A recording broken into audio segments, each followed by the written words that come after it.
तर आज आमची सुरुवात झाली होती ह्या दोघा बापलेकापासून. ह्या दोघा बापलेकाच्या अशी काय मस्ती चालू होती. सकाळ सकाळी दोघाचं आवरलं होतं. तरी मक्का भाजून खात होते. चूल पेटवलेली होती. चुलीमध्ये भरपूर आर पडलेला होता म्हणून या दोघाचं मक्का प्रकरण चालू होतं. खूप परेशान करू करू त्याला मक्का खाऊ घालत होते आणि स्वतःही खात होते. तर आणि माझी इकडं गडबड चालू होती किचनमध्ये साबुदाणा वडा बनवण्यासाठी. तर मी आज म्हणलं श्रावण सोमवार आहे, उपवास चालू आहेत, म्हणलं आपण पण काहीतरी करून बघू उपवासाचं. खिचडी वगैरे तर आपण नेहमीच खातो, म्हणलं आज साबुदाणा वडा करून बघू. कसं मी नेहमीच करते साबुदाणा वडा, पण कधी तेलामध्ये सुटतो, कधी काय होतं, तर मग त्याच्यामुळं म्हणलं आज बघू करून. मग खूप दिवसानंतर प्रयत्न केला साबुदाणा वडा बनवण्याचा. त्यासाठी बटाटे वगैरे उकडून घेतले आणि हिरव्या मिरच्या आणि शेंगदाणे भाजून हिरव्या मिरच्या कच्च्याच मिक्सरमधून काढून घेतलं आणि शेंगदाण्याचं कूट पण काढून घेतलं मिक्सरमधून. बटाटे, साबुदाणा आणि शेंगदाण्याचं कूट, हिरवी मिरची आणि मीठ हे सगळं एकत्र करून मस्त मिक्स करून घेतलं, छान मळून घेतलं आणि मग नंतर असा त्याचा एक एक वडा करून घेतला. आता सध्या तरी वडा बनायला खूप छान म्हणजे इझी जात होतं, खूप छान बनत होतं. तर काय जास्त मेहनत वगैरे करावी लागत नव्हती, कारण साबुदाणे वगैरे बाहेर येत नव्हते, छान मस्त बसले होते एकदम चिटकून.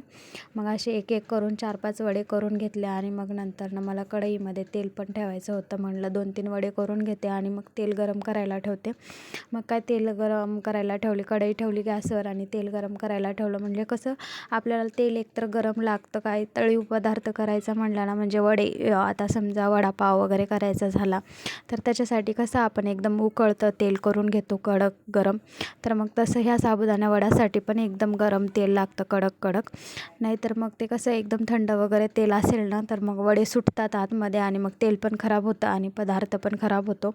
मग काय करण्याची इच्छा पण जाते. त्याच्यामुळं ना अगोदरच काळजी घेतलेली बरी पडते. मग त्यामुळं मी अगोदरच तेल गरम करायला ठेवलं गॅस फुल्ल करून आणि तेल गरम होत होतं तोपर्यंत 4-5 वडे करून घेतले. मला तेलाची खूप भीती वाटते म्हणून मी चाळणीमध्ये एक एक वडा घेऊन मग मी तेलामध्ये सोडते. कसं तेल एकदम उकळतं असतं आणि एखाद्या वेळेस अंगावर वगैरे बोटावर वगैरे उडाला तर रिकामी ताप, एकतर आपल्याला कामच चुकत नाहीत, कामं तर करावंच लागतात. त्याच्यामुळे एक एक वडे करून सगळे वडे त्या तेलामध्ये सोडले आणि तळून घेतले.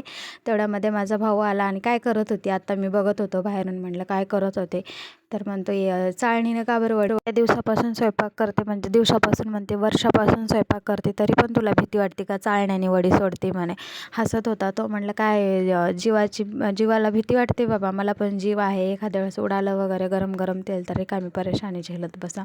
त्यापेक्षा अगोदरच काळजी घेतलेली बरी पडते ना. मग काय असे वडे तळून घेतले. इतके सगळे वडे करून अवतार बघा माझा कसा झाला होता. भूक लागली होती, खात बसले होते. चला बाय बाय.